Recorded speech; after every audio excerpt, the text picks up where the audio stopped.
Hi, my name is Yasmin Peralta, and I am going to be a senior this upcoming year at TWU. A couple of my hobbies that I like to do is work out and play sports. I played a lot of sports in high school, and so I get involved with the intramurals at TWU at the open rec, at the fit and rec. Those are a lot of fun and very competitive and keeps me very active. Favorite movie and show, I would say my favorite show as of right now would be Squid Game. Just finished watching it, and Ginny and Georgia. But a lot of people have different thoughts on that show, but I like it a lot. Movie, I would say I really liked a movie called McFarland. It was about a team that ran cross country and did very well with very little fundings, but it's a really good movie. I would recommend. Or Rio, the birds in Brazil. Career path that I am choosing is to be an occupational therapist, and so my bachelor's is going to be in kinesiology.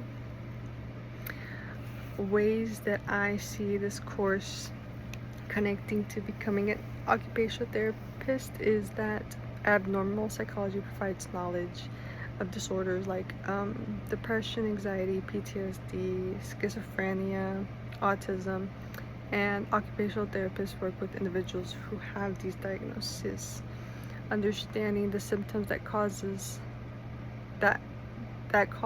and that will help OTs help adapt to treatments, to the person's mental state, because every individual is very different.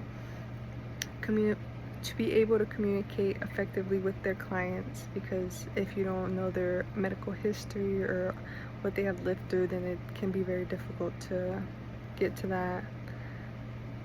Like, being able to communicate very effectively and understand what they need help in, and sometimes you need to dig deeper than just communicating, but more of seeing how they react to certain things, or maybe make their own game plan, to be able to become better.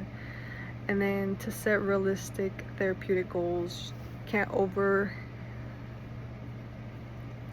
plan their goals, not knowing what the baseline is and what they're starting off with.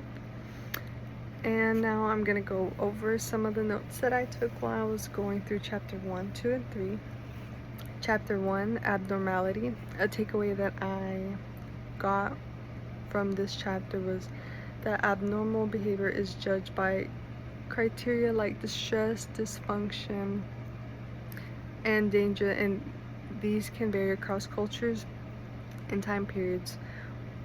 What's considered abnormal isn't always black and white. How can I apply this to my daily life? This can help me become compassionate with myself and others. If you've ever felt different or like your emotions weren't normal, this chapter has helped me and remind me that feeling distress or struggles at times doesn't make you broken, it makes you human.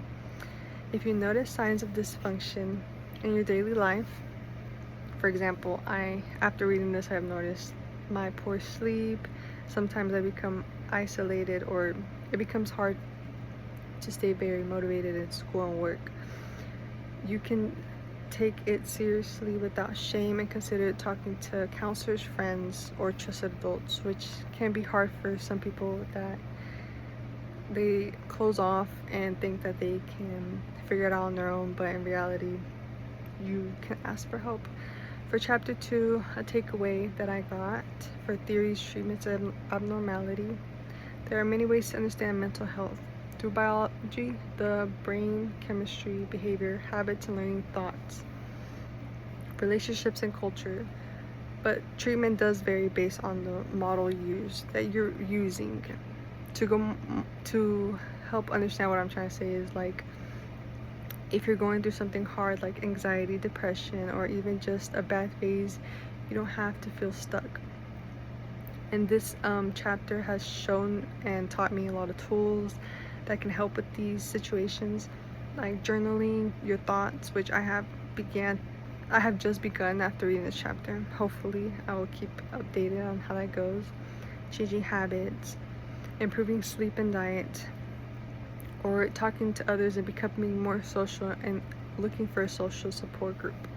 It also means that if one method doesn't work, another might, so might as well try any method that is being provided, like therapy, medication, support groups. There are options to get help.